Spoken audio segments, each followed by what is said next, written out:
ఎందుకంటే మనం చూసాం ఈ కూటమి ప్రభుత్వం అధికారంలోకి వచ్చి 7 నెలల పాలన అయింది. 7 నెలల పాలనలో ప్రజల్ని, అందులో ముఖ్యంగా మహిళల్ని, జనాభాలో 50% పైగా ఉన్న మహిళల్ని నట్టేట ముంచారు. చంద్రబాబు నాయుడు గారు ఏ వర్గాన్ని మోసం చేయకుండా వదలలేదు. ముఖ్యంగా ఎన్నో పథకాలు మహిళలకు ఇస్తామని మహిళల్ని నిట్ట నిలువున మోసం చేసిన పరిస్థితి మనం చూస్తూ ఉన్నాం. ఈరోజు తీసుకుంటే ప్రతిసారి మనం తెలుగు సంవత్సరాలకి ప్రతి సంవత్సరానికి ఒక పేరు పెడతాం. ప్రజలందరూ కూడా 2024 సంవత్సరంని ఈ కూటమి ప్రభుత్వం అధికారంలోకి వచ్చాక వెన్నుపోటు నామ సంవత్సరం అని పిలుస్తూ ఉన్నారు. అంత ఘోరంగా చంద్రబాబు నాయుడు గారు ప్రజలకి వెన్నుపోటు పడడం జరిగింది. చూస్తే హామీల వరద పారించారు ఎన్నికల సమయంలో. ఈరోజు చూస్తే ప్రజలకి బురద చూపిస్తూ ఉన్నారు. అలాగే ఆకాశాన్ని భూమిని కలిపేస్తామన్నంత హామీలు ఇచ్చి ఈరోజు ప్రజల్ని నట్టేట ముంచారు. చంద్రబాబు నాయుడు గారట విజనరీ పాలన ఇస్తానని చెప్పారు. ఈరోజు హామీలు మర్చిపోయే గజనీ పాలన ఈ 7 నెలల్లో మనం చూసాం. అలాగే తీసుకుంటే మాటలు, పథకాలు ఇస్తామనే మాటలు కోటలు దాటే, అమలు మాత్రం కనీసం గడప కూడా దాటని పరిస్థితి మనం చూస్తూ ఉన్నాం. బాబు షూరిటీ పథకాలు గ్యారంటీ అన్నారు. ఈరోజు అతని మాటలకి పథకాలకి వారంటీ లేదు అని చూపిస్తూ ఉన్నారు. ఫుడ్ టు రిచ్ స్లోగన్ అంట ఎన్నికల సమయంలో తెగ ఓదరగొట్టారు. ఈరోజు ప్రజల్ని ఫూల్స్ని చేసే పరిస్థితి క్లియర్గా కనిపిస్తూ ఉంది ఆంధ్రప్రదేశ్ రాష్ట్రంలో. అలాగే మనం తీసుకుంటే ప్రతి దగ్గర కూడా ప్రతి వర్గానికి కూడా చంద్రబాబు నాయుడు గారు ముఖ్యమంత్రి అయ్యాక మోసం చేయడం వలన ప్రజలందరూ 7 నెలల పాలన ఎలా ఉంది అంటే ప్రజలు చెప్తూ ఉన్నారు, ఏడిపించే పాలన చంద్రబాబు నాయుడు గారు చేశారు అని చెప్పి ప్రతి ఒక్క ప్రజలు చెప్తూ ఉండే పరిస్థితి. 3 సార్లు ప్రజలు నమ్మి చంద్రబాబు నాయుడు గారికి ఓటేస్తే 3 సార్లు కూడా ఎన్నో రకాలుగా మోసం చేశారు. 4గోసారి నేను మారిపోయాను అని చెప్పి మళ్ళీ ప్రజల దగ్గరికి వచ్చేసరికి ప్రజలు మళ్ళీ నమ్మి ఓటేశారు. ఇప్పుడు ఈ 7 నెలల పాలన చూసి ఎలుగుబంటి తోలి ఎన్నాళ్ళు వృద్ధికినా కూడా నలుపు నలుపే కానీ తెలుపు కాదు అన్న చందంగా ఉంది మా పరిస్థితి అని ఈరోజు ఆంధ్రప్రదేశ్ రాష్ట్రంలో ప్రజలు బాధపడే పరిస్థితిని తీసుకొచ్చారు. అసలు ఎన్నికల టైంలో పవన్ కళ్యాణ్ గారు అలాగే చంద్రబాబు నాయుడు గారు కూటమి అభ్యర్థులు ఎన్నెన్ని హామీలు ఇచ్చారు. సూపర్ 6 అంట. సూపర్ 6 ఈరోజు ఒక్కటి కూడా అమలు కాని పరిస్థితి మనం క్లియర్గా చూస్తూ ఉన్నాం. సూపర్ 6 ఈరోజు సూపర్ షాక్గా మారిపోయింది. మహాశక్తి మహా మోసంగా మారిపోయింది.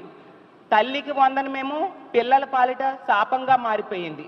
అలాగే తీసుకుంటే యువగలం హామీలకు మంగళంగా మారిపోయిన పరిస్థితి మనం చూసాం.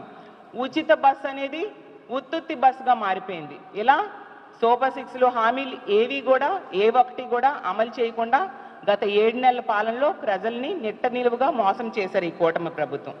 అసలు ఎన్నికల టైంలో అరచేతిలో వైకుంఠం చూపించారు ఈ కూటమి అభ్యర్థులు చంద్రబాబు నాయుడు గారు. ఈరోజు చూస్తే 7 నెలలకే నారావారి నరకమైన పాలన చూపిస్తున్నారు అని ప్రజలు బాధపడి లబోదిబో అనే పరిస్థితిని ఈరోజు తీసుకొచ్చారు. మొన్నే ఏడీఆర్ రిపోర్ట్ వచ్చింది. చంద్రబాబు నాయుడు గారట రిచెస్ట్ సీఎం అంట. 31 మంది ముఖ్యమంత్రుల్లో మన దేశంలో చంద్రబాబు నాయుడు గారు రిచెస్ట్ సీఎం అంట. రిచెస్ట్ సీఎం మాట ఏంటో కానీ వర్స్ట్ పాలన ఈ ఆంధ్రప్రదేశ్ రాష్ట్రంలో చంద్రబాబు నాయుడు గారు ముఖ్యమంత్రి అయ్యాక ప్రజలకి చూపించడం మనందరము చూసాం. అలాగే చంద్రబాబు నాయుడు గారు ఒక పెద్ద స్టేట్మెంట్ ఇచ్చారు నిన్న. ఏంటి, హామీలన్నీ చక్కగా అమలు చేసేసాను, సూపర్ 6 హామీలు సూపర్ సక్సెస్ అయ్యాయి అని చెప్తూ ఉన్నారు. దానికట పెన్షన్ పథకం చాలా సక్సెస్ఫుల్గా అమలు చేశాము. నేను సవాల్ చేస్తున్నాను ప్రతిపక్షాల వాళ్ళకి, అసలు ఇంత బాగా పెన్షన్ 4000 ఇచ్చి అమలు చేసే వాళ్ళు ఎవరైనా ఉన్నారా అనేసి అంటూ సవాల్ విసిరారు. చంద్రబాబు నాయుడు గారికి చెప్తున్నాను, మీ సవాల్ మేము స్వీకరిస్తున్నాం. మీ మహిళా అధ్యక్షురాలను పిలవండి, నేను కూడా ఒక మహిళా అధ్యక్షురాలుగా వస్తాను. మీరు సూపర్ 6లో ఏ హామీలు అమలు చేశారో చెప్పమనండి, మీరు ఏ విధంగా మోసం చేశారో మేము చెప్తాము. ఎంత ఘోరమైన పరిస్థితి అంటే ఈ పెన్షన్ అనే పథకం సూపర్ 6లో ఉందా లేదా కూడా చంద్రబాబు నాయుడు గారు మర్చిపోయారు. గత గత టైం అంటే 2014 నుంచి 19 మధ్య చంద్రబాబు నాయుడు గారు ముఖ్యమంత్రిగా ఉండేప్పుడు మేనిఫెస్టోని వెబ్సైట్లోంచి తీసేస్తే ఇప్పుడు మేనిఫెస్టోని మెమరీలోంచే చంద్రబాబు నాయుడు గారు తీసేసిన పరిస్థితి క్లియర్గా అర్థమవుతుంది. అంటే సూపర్ సిక్స్లో ఏమున్నాయి, తన మేనిఫెస్టోలో ఏం పెట్టారు అనేది కూడా చంద్రబాబు నాయుడు గారు మర్చిపోయి ఇలాంటి సవాళ్ళు ప్రతిపక్షాలకి విసురుతూ ఉండడం నిజంగా సిగ్గుచేటు. అలాగే మీ చంద్రబాబు నాయుడు గారు మీరు హామీలు ఇవ్వడంలో హిట్ అయ్యారు తప్ప వాటిని అమలు చేయడంలో అట్టర్ ఫ్లాప్ అయ్యారని తెలియజేస్తూ ఉన్నాను. అలాగే మహిళలకు ఇచ్చిన ఏ హామీ నెరవేర్చలేదు సరికదా, ఈ రాష్ట్ర ప్రజలందరూ మీ మోసానికి దగాకి బలైపోయిన పరిస్థితి క్లియర్గా కనిపిస్తూ ఉంది. ఏ ఒక్క మహిళకైనా తల్లికి వందనం ఇచ్చారా? ఏ ఒక్క మహిళకైనా అమ్మఒడి ఇచ్చారా? ఏ ఒక్క మహిళకైనా ఫ్రీ బస్ ఎక్కించారా? ఏ ఒక్క మహిళకైనా ఇల్లు ఇచ్చారా? ఏ చదువుకునే బిడ్డకైనా ఫీజు రియంబర్స్మెంట్ ఇచ్చారా? అసలు ఏ హామీ ఎవరికైనా మీరిచ్చిన హామీల్లో ఏవైనా అమలు చేశారా అని నేను అడుగుతూ ఉన్నాను. అసలు ఒకవైపు చంద్రబాబు నాయుడు గారు, ఇంకోవైపు ఏమో పవన్ కళ్యాణ్ గారు, ఇంకోవైపు కూటమి అభ్యర్థులు మీరిచ్చిన హామీలు అసలు కోటలు దాటే బాండ్స్, గ్యారంటీ బాండ్స్ ఇవ్వడం జరిగింది. లక్షలు అకౌంట్లో పడిపోతాయని చెప్పారు. ఓట్లు వేయకపోతే డబ్బులు మిస్ అయిపోతాయి అంటూ ప్రజల్ని నమ్మబలికారు. సైకిల్కి ఓటేస్తే ఫ్రీ బస్ ఎక్కేయొచ్చు అని చెప్పారు. గ్లాస్కు ఓటేస్తే ఏ క్లాస్ ఉద్యోగాలు వచ్చేస్తాయి అన్నారు. పువ్వుకు ఓటేస్తే పువ్వుల్లో పెట్టి 1500 రూపాయలు మహాశక్తి పథకం ద్వారా ప్రతి నెల మహిళల అకౌంట్లో పడిపోతాయి అన్నారు. చంద్రబాబు నాయుడు గారికి ఓటేస్తే లక్షలు ప్రతి ఒక్కరికి కూడా ఇంట్లో వాళ్ళకి వచ్చేస్తాయి అన్నారు. కూటమికి ఓటేస్తే ప్రతి బిడ్డకి కూడా 15,000 రూపాయలు మీ అకౌంట్లో పడిపోతాయని చెప్పడం జరిగింది. ప్రజల అకౌంట్లో చెప్పడం జరిగింది. ఏవని ఎవరికి అందాయని నేను ప్రశ్నిస్తూ ఉన్నాను. అసలు ఎలాంటి ప్రచారం చేశారంటే, ఒక టీవీలో చూస్తే వీళ్ళ ప్రచారమే, పేపర్లో చూస్తే వీళ్ళు చేసిన ప్రచారమే, ఫేస్బుక్, ఇన్స్టాగ్రామ్, ఈవెన్ సినిమా థియేటర్లు ప్రతి దగ్గర కూడా ప్రచారంలో ఊదరగొట్టారు. ఇక్కడ చూస్తే ప్రజల్ని, ముఖ్యంగా ఆంధ్రప్రదేశ్ మహిళల్ని గత 7 నెలలుగా నెట్ట నిలువుగా మోసం చేసిన పరిస్థితి క్లియర్గా కనిపిస్తూ ఉంది. ఆ రామానాయుడు గారు లాంటి వాళ్ళు ప్రతి ఒక్కరు కూడా మాట్లాడితే ప్రచారానికి వెళ్ళి నీకు 15,000, నీకు 15,000, నీకు 15,000 అంటూ, అలాగే నీకు 18,000, నీకు 18,000, నీకు 18,000 అంటూ, రైతులకేమో నీకు 20,000, నీకు 20,000 అంటూ ఎన్ని రకాలుగా ప్రజల్ని మభ్యపెట్టారో ఈ ఆంధ్ర రాష్ట్ర ప్రజలందరూ చూశారు. ఈరోజు వాళ్ళందరికీ కూడా నెట్ట నిలువుగా మోసం చేసిన పరిస్థితి క్లియర్గా కనిపిస్తుంది. మహిళా వ్యతిరేక ప్రభుత్వం ఈరోజు ఆంధ్రప్రదేశ్ రాష్ట్రంలో గత 7 నెలల పాలనలో మనం చూసాం. అంత దారుణమైన పాలన చూసాం. ఒక సంక్షేమం లేదు, ఒక సంతోషం కూడా ప్రజలకు లేదు. అలాగే మహిళలకి రక్షణ లేని పరిస్థితి గత 7 నెలల్లో ఈ ఆంధ్ర రాష్ట్ర ప్రజలు చూడడం మనం చూసాం. అలాగే మొన్ననే చూసాం, చంద్రబాబు నాయుడు గారు, లోకేష్ గారు ట్వీట్ చేయడం జరిగింది. లోకేష్ గారి కుమారుడైన దేవాంశ్ గారు వరల్డ్ బుక్ ఆఫ్ రికార్డ్స్లో అతని పేరు స్థానం సంపాదించారు అనేసి నిజంగా చాలా సంతోషించాం. కానీ ఈ ఆంధ్రప్రదేశ్ రాష్ట్రంలో చంద్రబాబు నాయుడు గారు గత 7 నెలల పాలనలో అబద్ధాల్లో వరల్డ్ బుక్ ఆఫ్ రికార్డ్స్లో స్థానం సంపాదించారు అని ఈ ఆంధ్ర రాష్ట్ర ప్రజలందరూ అనుకుంటూ ఉండే పరిస్థితిని ఈ కూటమి పాలనలో నిరూపించడం జరిగింది. అసలు ఇన్ని హామీలు ఇచ్చారు కదా, ఒక్కొక్క హామీని గురించి మనం మాట్లాడుకుందాం. గత 7 నెలలు ఏ హామీని మీరు నెరవేర్చారో మీరు చెప్పండి. ఏంటి ఫ్రీ బస్ అయితే ఎన్నికల టైంలో ఫ్రీ బస్ కోసం ఓదరగొట్టినంతగా ఏ పథకం కోసం కూడా ఓదరగొట్టలేదు. తీసుకుంటే తిరుపతి, కాణిపాకం, శ్రీకాళహస్తి, శ్రీశైలం, విజయవాడ, అన్నవరం, ఇలా ప్రతి దగ్గరికి కూడా సింహాచలం పుణ్యక్షేత్రాలన్నీ కూడా ఫ్రీగా తిప్పేస్తాము. జూన్ 4వ తేదీన రిజల్ట్ వచ్చిన దగ్గర నుంచి కూడా ఫ్రీ బస్ అమలైపోతుంది అని చెప్పారు. ఏది 7 నెలలు గడిచిపోయింది. ఫ్రీ బస్తో ఎక్కడ తిప్పారు మహిళలకి? మహిళలు అయితే ఆశపడ్డారు తమ మొక్కులన్నీ తీర్చేసుకోవచ్చు అని. ఆ చూస్తే అక్కడ వినాయక చవితి అయితే అయిపోయింది, దసరా అయిపోయింది, దీపావళి అయిపోయింది, కార్తీక పౌర్ణమి అయిపోయింది, క్రిస్మస్ అయిపోయింది, మన అందరి పెద్ద పండగ సంక్రాంతి కూడా వచ్చేస్తుంది. ఫ్రీ బస్ లేదు. వీళ్ళు ఎవరిని చూసి కాపీ కొట్టి ఫ్రీ బస్ పెట్టారో ఆ రాష్ట్రాలు, తెలంగాణ అయినా అలాగే కర్ణాటకలో అయినా వాళ్ళు అధికారంలోకి వచ్చిన నెల రోజుల్లో ఫ్రీ బస్ని అమలు చేయడం జరిగింది. మరి ఎంత నెట్ట నిలువుగా మహిళల్ని మీరు మోసం చేశారా లేదా గత 7 నెలల్లో నేను అడుగుతూ ఉన్నాను. ఎప్పుడు ఇస్తారు? అలాగే ఇంకొక మంచి పథకం మహాశక్తి పథకం. ఈ పథకం కోసం 19 సంవత్సరాల నుంచి 59 సంవత్సరాల మధ్య ఉన్న మహిళలకి నెలకి 1500 రూపాయలు వేస్తాము అని చెప్పారు. 1,80,00,000 మంది దానికి అర్హులు ఉన్నారు ఈ రాష్ట్రంలో. నెలకేమో 2,800 కోట్లు అవసరం అవుతుంది, సంవత్సరానికైతే 32,400 కోట్లు అవసరం అవుతుంది. ఈ పథకం కోసం మేము అసెంబ్లీలో మాట్లాడితే హోమ్ మినిస్టర్ గారు అడ్డుగోలుగా అబద్ధం చెప్పారు ఈనాడు పేపర్ చూసి. ఈ పథకానికి నిధులు కేటాయించామని. ఏదమ్మా హోమ్ మినిస్టర్ గారు, ఏదమ్మా ముఖ్యమంత్రి గారు చెప్పండి, ఎవరి అకౌంట్లో మహాశక్తి పథకం ద్వారా మీరు డబ్బులు వేశారు? ఒక్క మహిళకు చూపించండి మహాశక్తి పథకం ద్వారా మీరు డబ్బులు ఎవరికి వేశారు. సో ఈ పథకం కూడా ప్రజలకి మోసం చేయడానికి, మహిళలు మభ్యపెట్టడానికి ఆ రోజు తీసుకొచ్చి ఈ రోజు కూడా ఆ పథకం గురించి ఆలోచించనే పరిస్థితి మనం చూసాం. ఇంకో ముఖ్యమైన పథకం తల్లికి వందనం. ఆ రోజు జగనన్న అమ్మఒడి పథకాన్ని, స్కూల్లో డ్రాప్ అవుట్స్ని తగ్గించడానికి అమ్మఒడి పథకాన్ని ప్రవేశపెట్టి ప్రతి తల్లికి 15,000 రూపాయలు ఇచ్చేవారు. దాన్ని చూసి కాపీ కొట్టి ఈ తల్లికి వందనం పథకం ప్రవేశపెట్టారు. స్కూల్స్ జూన్లో ప్రారంభం అవుతాయి. ఇప్పుడు డిసెంబర్ కూడా అయిపోయింది, జనవరిలోకి మనం ఎంటర్ అయిపోయాము. మరి ఎప్పుడు ఇస్తారు ఈ పథకం ద్వారా? ఆ రోజు జగన్మోహన్ రెడ్డి గారు 44 లక్షల మంది తల్లుల అకౌంట్లో 5 సంవత్సరాలు 25,000 కోట్ల రూపాయలు డిపాజిట్ చేయడం జరిగింది. తల్లికి చదువుకునే పిల్లల్ని స్కూల్కి పంపితే తల్లికి ఆసరాగా ఉంటుంది ఈ డబ్బులు అని చెప్పి ఆ రోజు జగన్మోహన్ రెడ్డి గారు ఇస్తే, ఎన్నికల టైంలో ఏం చెప్పారు? పుట్టిన ప్రతి బిడ్డకు కూడా ఇచ్చేస్తాం 15,000 రూపాయలు అని చెప్పి ప్రజలను మభ్యపెట్టారు. 80 లక్షల మంది స్టూడెంట్స్ ఉన్నారు. ఎవరి అకౌంట్లో ఈ 15,000 రూపాయలు మీరు వేశారు? ఏ విధంగా మీ సూపర్ 6 హామీలు అమలైపోయాయని, సూపర్ సక్సెస్ అని మీరు చెప్తున్నారో అని నేను అడుగుతూ ఉన్నాను. ఇప్పుడు చూస్తే ఈ పథకం గురించి ఉలుకు లేదు పలుకు లేదు. మళ్ళీ అడ్డంగా మేము అమలు చేసేసామని వాదిస్తూ ఉన్న పరిస్థితి.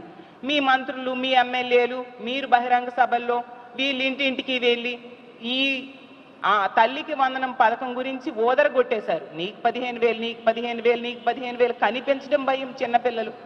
ఇంత ఘోరంగా ప్రజల్ని, చదువుకునే పిల్లల్ని మోసం చేశారు.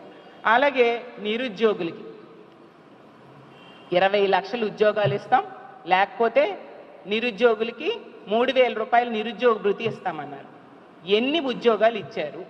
ఎంతమందికి నిరుద్యోగ భృతి మీరు ఇస్తున్నారు? జగనన్న చక్కగా డిఎస్సి అనౌన్స్మెంట్ చేస్తే దాన్ని క్యాన్సిల్ చేసి మీరు ఏదో 16,000 మందికి డిఎస్సి ఇస్తామని చెప్పారు. నవంబర్ 5వ తేదీ నోటిఫికేషన్ అన్నారు. నవంబర్ అయిపోయింది, డిసెంబర్ అయిపోయింది, జనవరి కూడా వచ్చేసింది. ఏది డిఎస్సి నోటిఫికేషన్? ఉద్యోగాలు ఎక్కడ? 20 లక్షల ఉద్యోగాలు అంటే 4 లక్షలు సంవత్సరానికి ఉండాలి. ఏవా ఉద్యోగాలు? ఎంతమందికి మీరు 3,000 రూపాయలు ఇస్తూ ఉన్నారో నేను అడుగుతూ ఉన్నాను. గత ప్రభుత్వంలో జగనన్న ముఖ్యమంత్రి అయిన 7 నెలల్లో 1,25,000కు పైగా గ్రామ వార్డు సచివాలయ ఉద్యోగుల్ని, ప్రభుత్వ ఉద్యోగుల్ని జగనన్న ఇవ్వడం జరిగింది. మీరు ఎక్కడ 7 నెలలు అయిపోయినా ఒక్క ఉద్యోగమైనా ఇచ్చారా? ఆ పైన జగన్మోహన్ రెడ్డి గారు 2,60,000 మంది వాలంటీర్లకి ఒక భృతి ఇచ్చి 5,000 రూపాయలతో వాళ్ళకి ఉపాధి కల్పిస్తే ఈరోజు వాళ్ళందరికీ ఉపాధి లేకుండా చేశారు.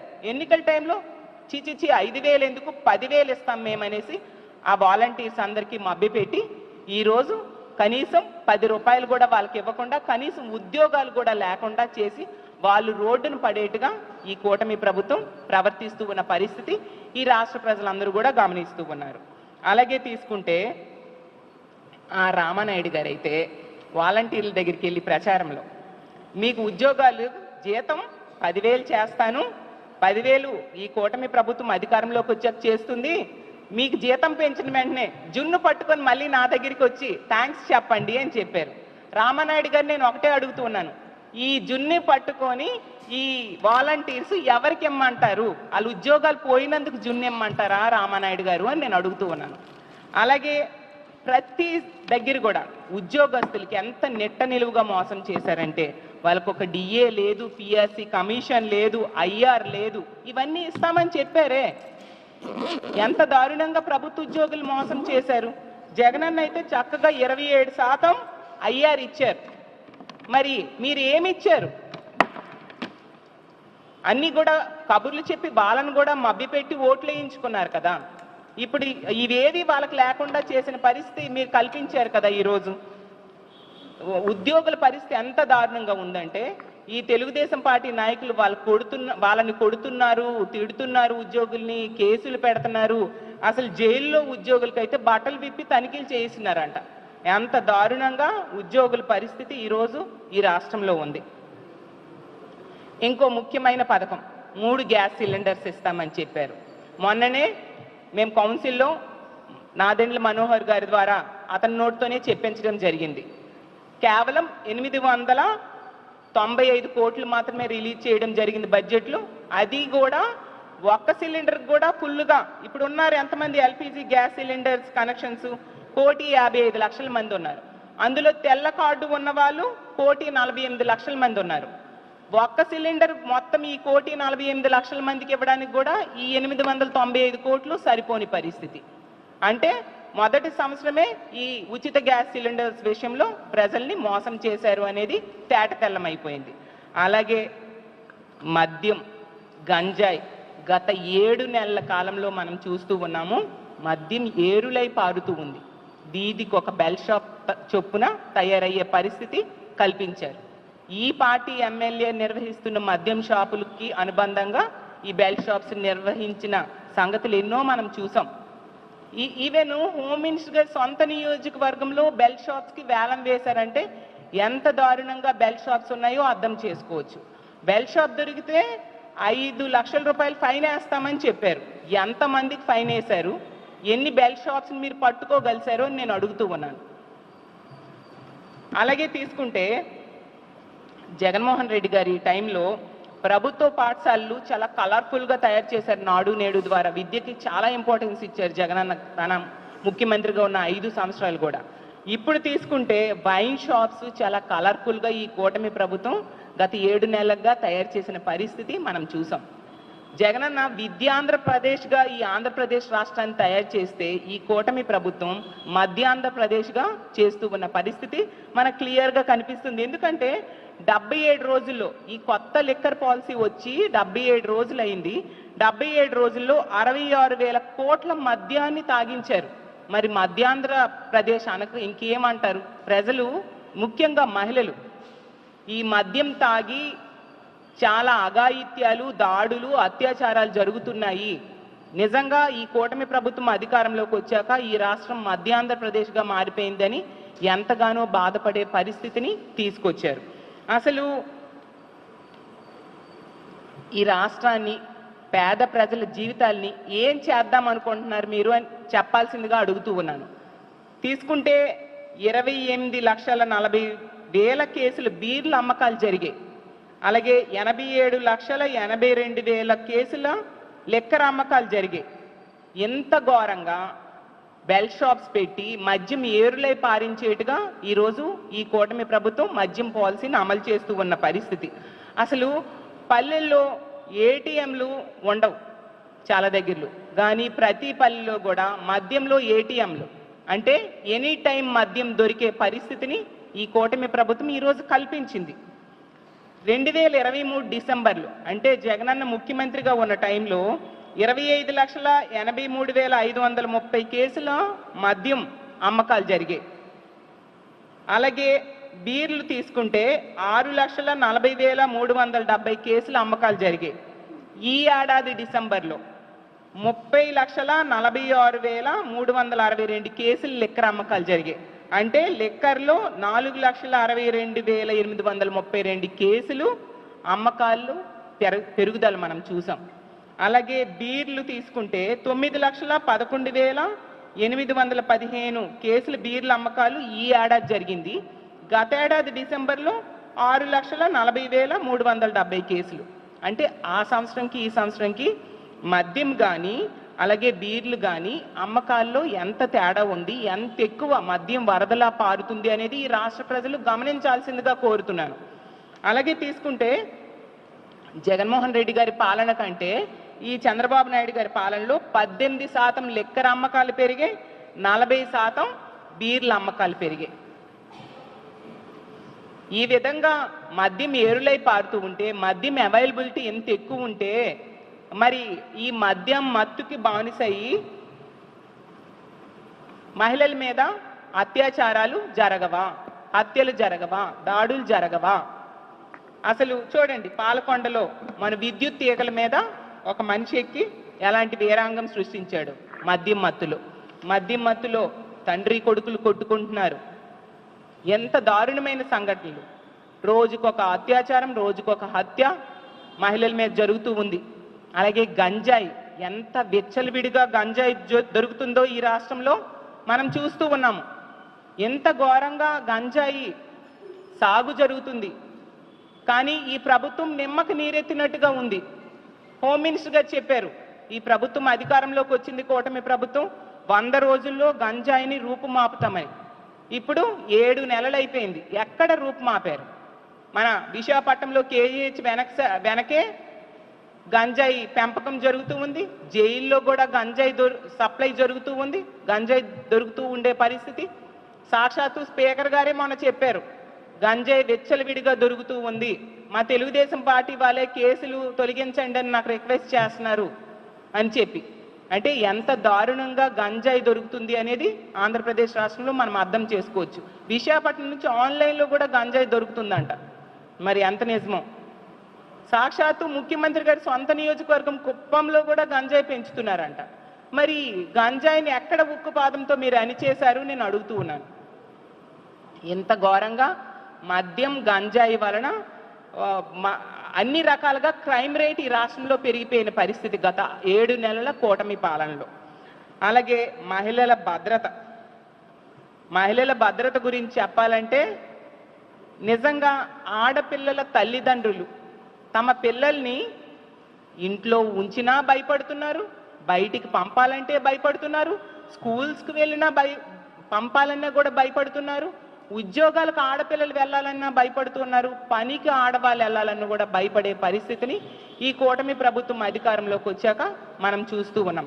అంత దారుణంగా ఆడపిల్లల భద్రత, మహిళల భద్రత దిగజారిపోయింది. ఈరోజు భద్రత అనేది దైవాధీనంగా ఉండే పరిస్థితిని ఈ కూటమి ప్రభుత్వం అధికారంలోకి వచ్చాక మనం చూస్తూ ఉన్నాం.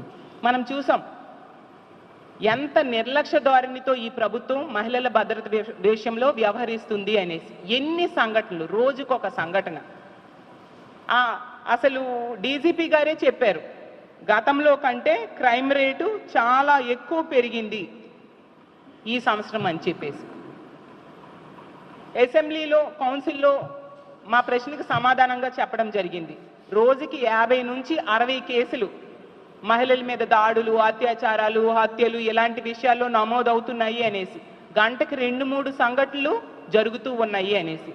ఎంత దారుణమైన పరిస్థితులు నెలకొంటే ఈ కూటమి ప్రభుత్వం ఏం చేస్తూ ఉంది? ఎంతసేపు స్టేట్మెంట్సే. హోమ్ మినిస్టర్ గారు అధికారంలోకి వచ్చిన వెంటనే చెప్పారు, మా కూటమి ప్రభుత్వం అధికారంలోకి వచ్చింది, మహిళలు ప్రశాంతంగా నిద్రపోవచ్చు అని. అమ్మ 7 నెలలు అయిపోయింది, ఎక్కడ ప్రశాంతంగా మహిళలు నిద్రపోతున్నారు అని మిమ్మల్ని అడుగుతూ ఉన్నాను. ఇంట్లో ఉన్న ఆడోళ్ళకి మనం హిందూపురంలో చూసాం, ఇంట్లో ఉన్న అత్తా కోడళ్ళ మీద అత్యాచారం చేయడం జరిగింది. ఎంత దారుణం!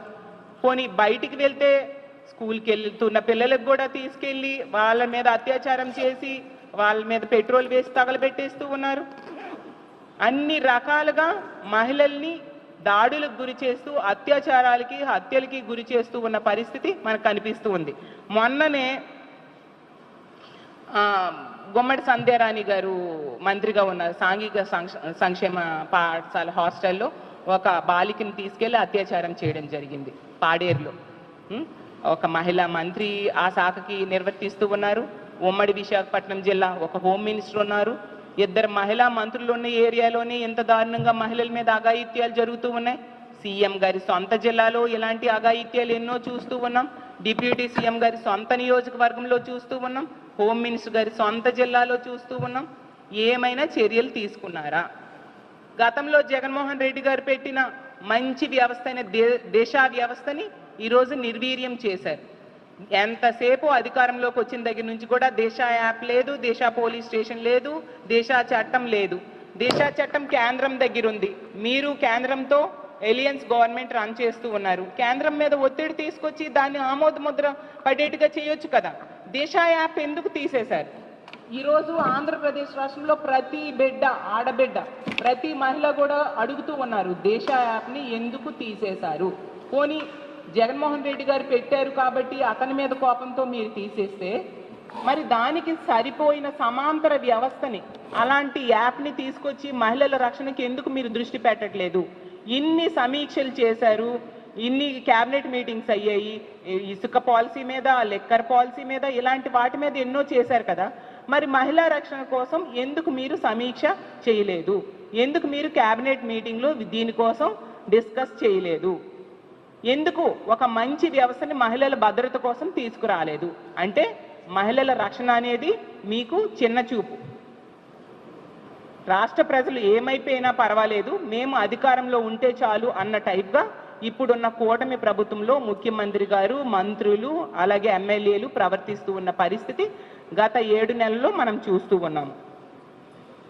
అసలు ఇన్ని దారుణాలు, ఇన్ని సంఘటనలు జరుగుతూ ఉంటే ఆంధ్ర రాష్ట్రంలో ఉన్న మహిళలందరూ కూడా వణికిపోయే పరిస్థితిని ఈ కూటమి ప్రభుత్వం అధికారంలోకి వచ్చి మనకు కనిపిస్తూ ఉంది.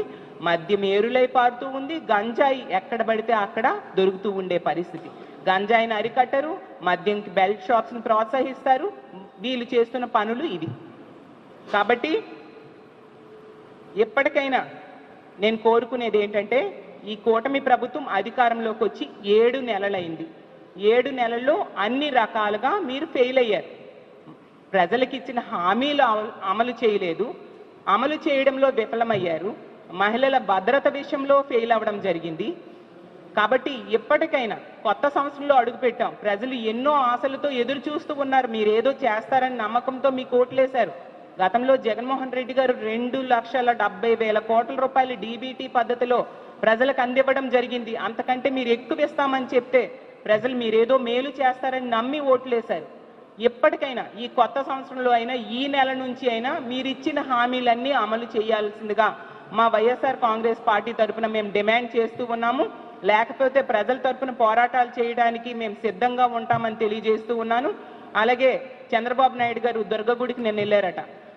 సీఎం గారు ఏం కోరుకున్నారో నాకు తెలియదు, కానీ ఆ అమ్మవారికి నేను ఒకటే విన్నవించుకుంటూ ఉన్నాను, అమ్మ చంద్రబాబు నాయుడు గారికి ఈ హామీలన్నీ అమలు చేసేట్టుగా, అలాగే మహిళల రక్షణ కోసం ప్రయత్నం చేసేట్టుగా మంచి బుద్ధిని ప్రసాదించు తల్లి అని ఆ దుర్గాదేవి అమ్మవారిని నేను కోరుకుంటూ, అలాగే ఈ పథకాలని ఖచ్చితంగా ఈ ప్రభుత్వం అమలు చేయాలని డిమాండ్ చేస్తూ సెలవు తీసుకుంటాను.